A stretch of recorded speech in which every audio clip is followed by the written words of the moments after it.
had ever proven the truth of these myths, the old beliefs died hard.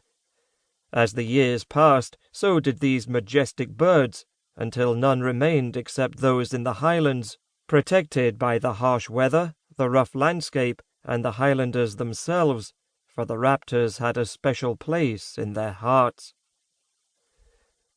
The raptor continued east, and as the hours passed, the sun drifted across the sky until the bird flew in front of it rather than behind. It travelled the winds, dodging in and out of the peaks that rose up before it, pulled on by its instinct. Finally, it broke through the rocky peaks into a lush valley of green that stretched between the mountains for more than a league. A dark smudge appeared in the very centre. Skimming over the treetops, the raptor's strong wings drew it closer, until the smudge became a huge rock that rose hundreds of feet into the air and dominated the valley. From a distance, it resembled a small mountain cut off from its brothers and sisters by forest. But as the raptor approached, riding the warmer air currents with its outstretched wings and moving slowly upward, the markings of man became clear. To the untrained eye, the monolith appeared to be no more than a huge rock thrusting out of the earth. In truth, it was the crag, the stronghold of the Highlanders. The crag had never fallen to an enemy. Many an army had learned that lesson the hard way, leaving behind crushed bodies and broken spirits. Carved from the mountain, it was a formidable sight. The Highlanders had built their fortress on top of a long dead volcano, taking great slabs of black stone from the plateau to form its walls. During the night, the citadel receded into the darkness, undecipherable from the gloom. 8 towers formed the crag's perimeter, joined together by the outer curtain. The wall was 100 feet high and 40 feet thick. In the centre of the outer ward stood the central stronghold.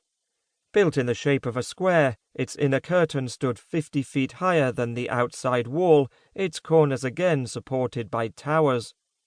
One tower, though, standing on the eastern side closest to the sea, rose higher than the rest. Known as the Roost, on a clear day it was said that from its great height the Highlanders could peer halfway across the continent and gaze upon the shores of the Heartland Lake. The raptor circled the tower, watching closely as horsemen galloped down the road, twisting away from the citadel. The marchers lit the huge torches placed alongside the causeway to help the unwary travelling in the dark find their way. When the crag was under attack, this was the first obstacle invaders faced.